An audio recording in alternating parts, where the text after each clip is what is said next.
19. I'm your host, Randy Wells, and today's show is going to be exciting.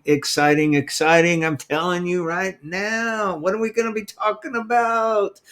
A revelation I had back in 2018, I guess. 2018, 2019, somewhere around there. Yes, I was given a revelation that Benjamin Netanyahu, the Prime Minister of Israel, was going to be taken out of the way in order for Israel to receive their third temple. And since then, I've had a dream. And I call it Dream of Two Snakes. If you get a chance, you can watch that. I'm going to probably redo that video sometime, but right now you can watch it. It's still there. It's still on the channel, but I'm going to probably redo it. So anyways, let's get started, shall we? And we're going to move into a couple of clips that I'm going to show you in regards to the revelation. But first, let me talk about the revelation. The revelation is that Benjamin Netanyahu would be removed, ousted out. That was the revelation back in, like I said, around 2018, 2019, somewhere around there. And that has come to pass on June 20th, 2021. Okay, that came to pass. So the clips I'm going to show you are clips based off of that, and also the dream that I had. And I'm going to call it Dream of Two Snakes. It's on video. You can watch it on YouTube, and I hope you will. And anyways, like I said, I'm going to change it up. I'm going to make it different. I'm going to redo that video and make it so you're not just staring at a rattlesnake the whole time.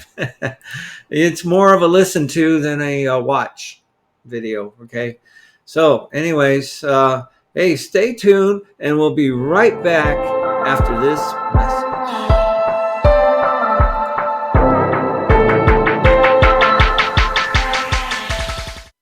Tonight, the face of Israel's fragile new government. Politicians from the left, right, and center, led by the new prime minister, right-wing nationalist Naftali Bennett, pledging to repair ties with America's Democratic Party.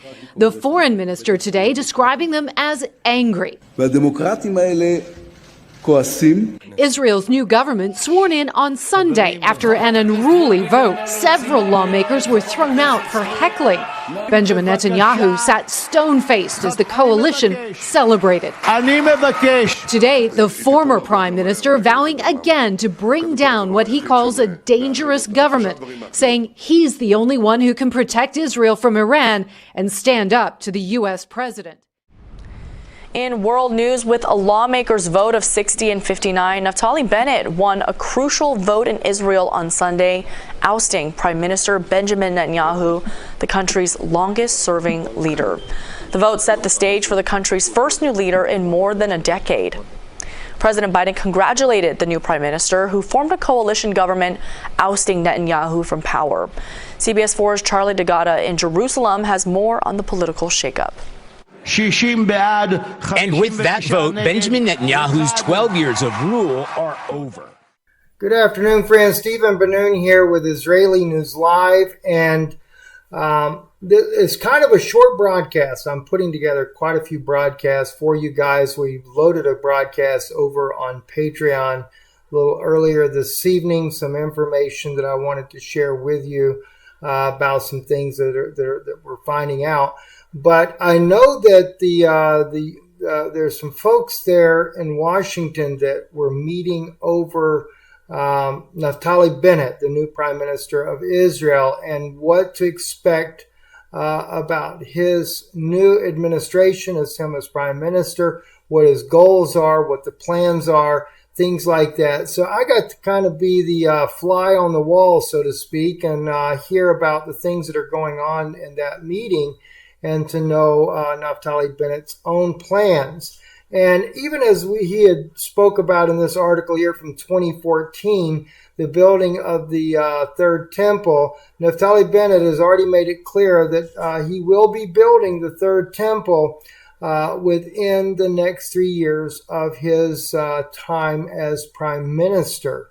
And it is really believed by the American or Biden's administration that this is a real deal, that it is actually going to take place.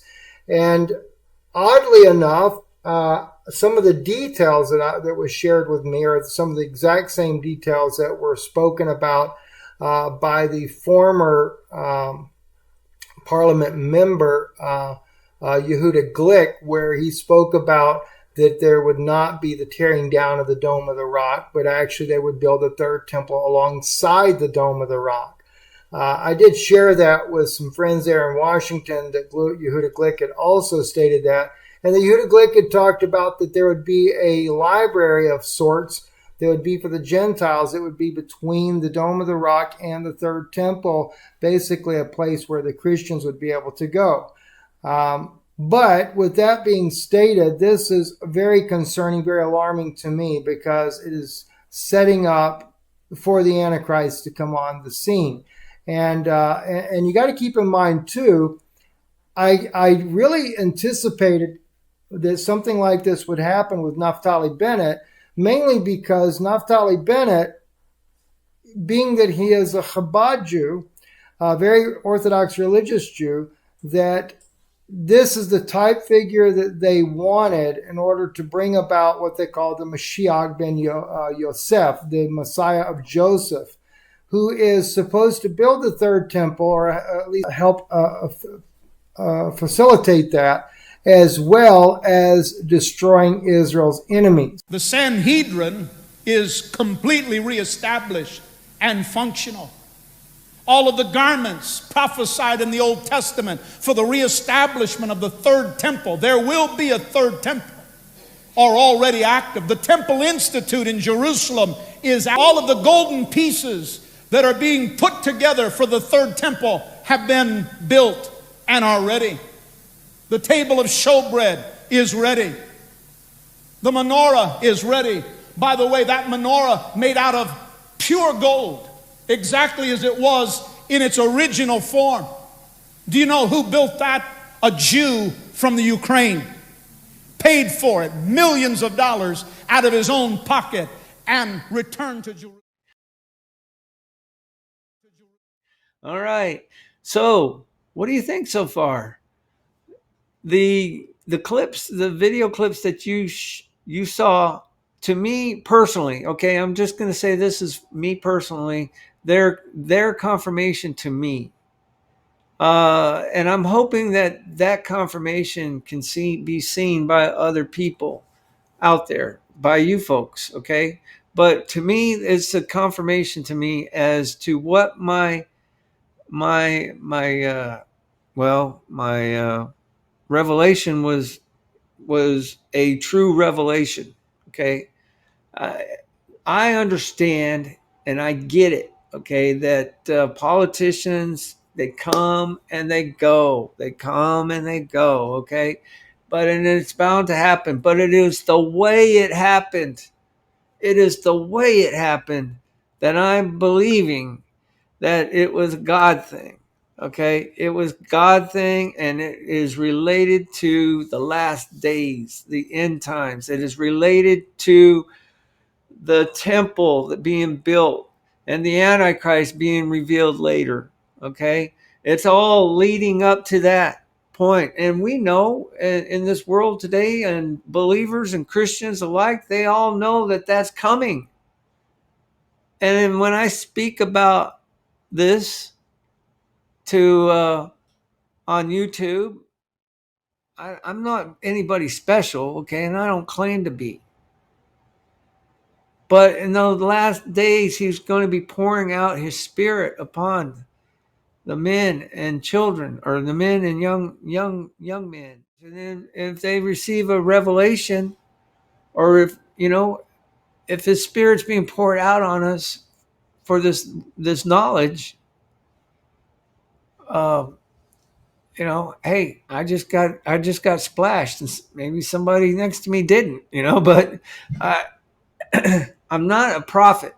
Okay, I am not a prophet. I'm just sharing with you what I believe in, what I am believing may be a true revelation from God.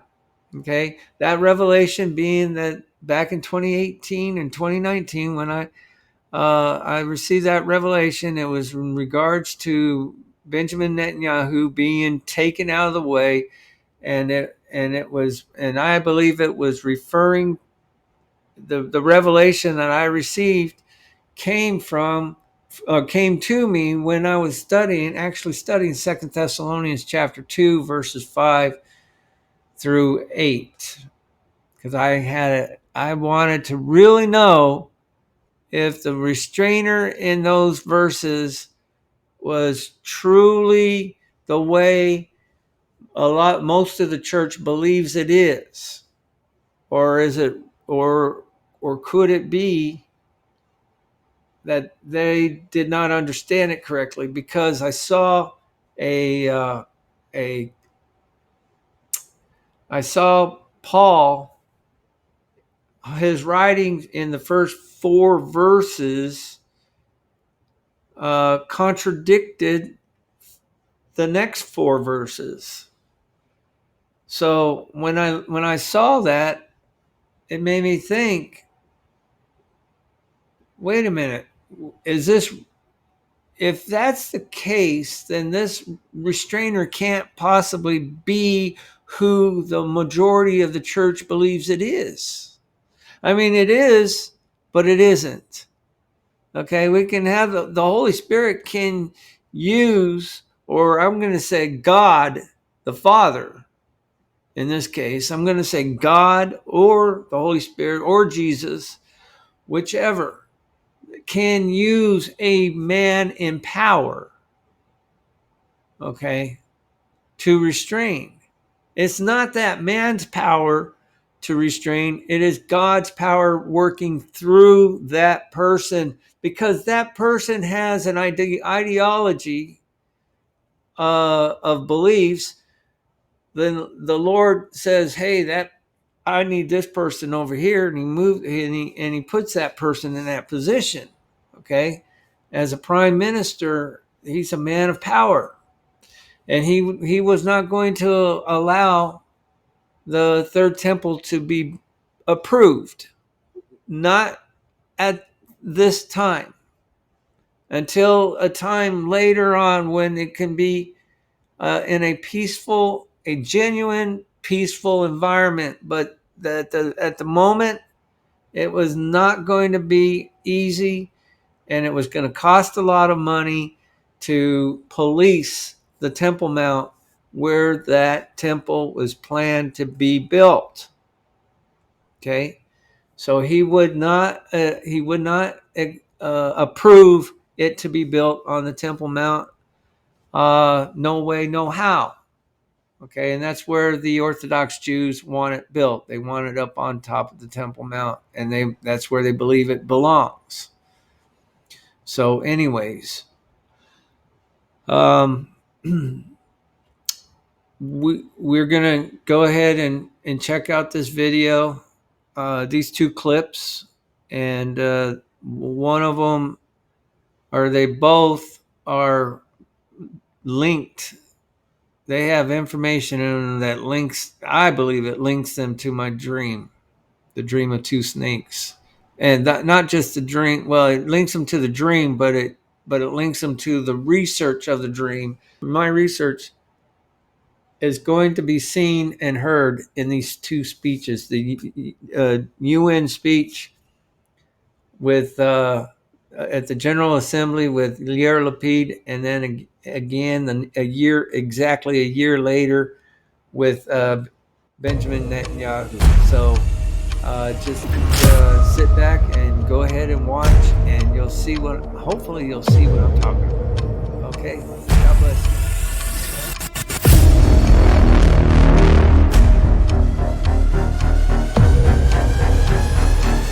He told the UN General Assembly that Israel's economic and military strength enables it to strive for peace with the Arab world, including Palestinians. An agreement with the Palestinians based on the two states for two people is the right thing for Israel's security, for Israel's economy, and for the future of our children.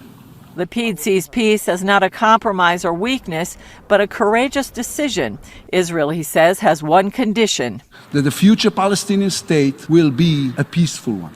His speech drew fire, especially from former Prime Minister and opposition leader Benjamin Netanyahu. On Iran, the Prime Minister accused the Islamic regime of conducting an orchestra of hate against Israel and beyond. He pointed out it's the only UN member bold enough to openly state it wants to destroy another. Lapid added if Iran gets a nuclear weapon, he believes it would use it.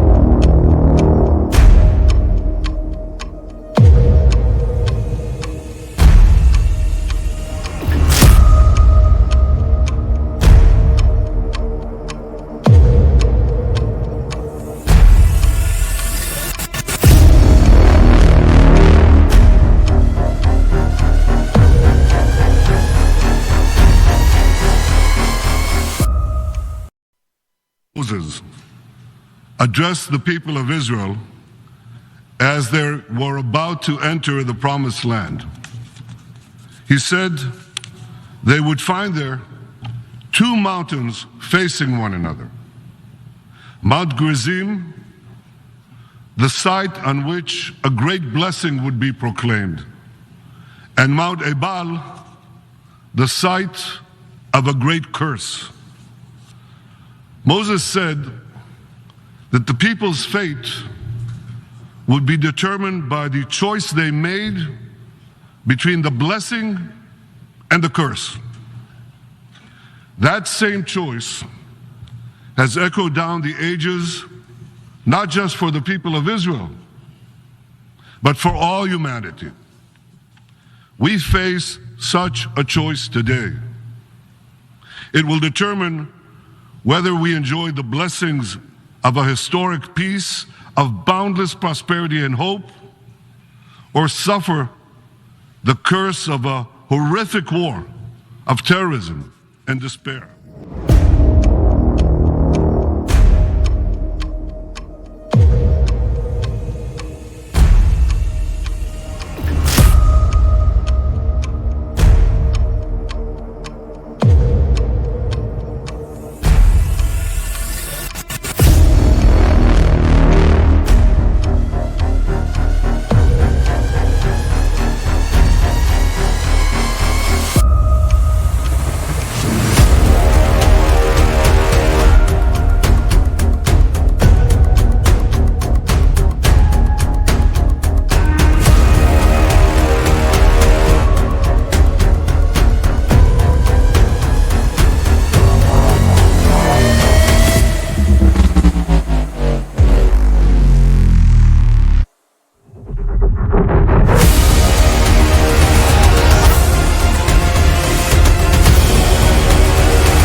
Well, I don't know what you think about the video, but anyways, there's a couple of things I needed to also share about the video, or about the dream that I had about the two snakes. The two snakes that were converted, they converted to stone in the dream. And the big one, it was already in my, it was put in my mind in the dream that the big one represented, the larger one represented, they weren't real big snakes, but the larger one of the two was, it was put in my spirit that was Yair Lapid, and the smaller one was Naftali Bennett. The research led me to look, my research, I wanted to know what kind of snakes these were. I knew they were rattlesnakes, but what specific family are they? And they're from the Greek family, actually. It's a Greek name, and it's called Crotalus lepidus. And Crotalus means the rattle at the end of the tail, and lepidus means it has a stone-like meaning. Okay, and it basically indicating that these are rattlesnakes. They're pit vipers, and they are rock snakes. Basically, they are rock snakes. Okay, lepidus meaning stone-like. Okay, and the more I looked at it, I found that Lepidus was also a Roman statesman who formed a coalition, who formed a triumvirate coalition. Okay, a triumvirate government. A triumvirate is when three men share power in a government. Okay, just like Yair Lapid did. He formed a coalition with Naftali Bennett and Mansour Abbas, and they all three shared power in the coalition. The first one to take up the seat, well, I guess Mansour Abbas would never be allowed to be the prime minister of Israel because he is not Jewish. He's an Arab Israeli, okay, and he is Islamic. But the first one to take over as the prime minister would be Benjamin Netanyahu, and then Benjamin Netanyahu would turn it over to Yair Lapid. Okay, originally it was planned out if they went the 4 years. He would turn it over to him after about 2 years, and Naftali Bennett would step down and allow Yair Lapid to take over as the prime minister. Okay. However, their government only lasted them 10 months. However, 1 week was long enough for Naftali Bennett to approve the third temple to be built. And I believe they have to take a vote through Knesset. Naftali can't just say, "Oh, I'm going to approve this," but they can't approve it without it going through their parliament. So they have to vote on it, and it got approved within 7 days. Naftali took office on June 13th, 2021. And he took office as the prime minister when they ousted Benjamin Netanyahu, which was the revelation I received from 2018, 2019, saying that Benjamin Netanyahu would have to be taken out of the way in order for the third temple to be approved to be built. And that's exactly what happened. Within the first week, the very first week. And mind you that Naftali Bennett is Orthodox Jewish. It is the Orthodox Jewish rabbis and the Temple Institute that are really wanting that temple to be built. They could not get it approved through Benjamin Netanyahu. He would not approve it because it was a policing nightmare, he said. And it would cost too much in security trying to keep the peace on the Temple Mount. So he would not approve it. He wasn't against it being built. He just could not see how he was going to be able to protect it or protect the people who go up there to worship. And so he would not approve it. Benjamin Netanyahu is never a two-state solution person, but Yair Lapid is. Yair Lapid is the one who created or founded the coalition that Naftali Bennett and Mansour Abbas helped create. Okay, they formed it. all three of them together formed it. But Yair Lapid lured Naftali Bennett away from, get this, Benjamin Netanyahu's coalition. Naftali Bennett used to be on Benjamin Netanyahu's in his government, his coalition. He was part of it. He worked with Benjamin Netanyahu. Naftali Bennett worked with Netanyahu, and he betrayed Naftali Bennett betrayed Netanyahu, and evidently Yair Lapid dangled something very nice, like you can be the first up as prime minister, and I'll take over second. That way you can go and get the third temple, approved, because he knew that going into it. I'm sure he knew that.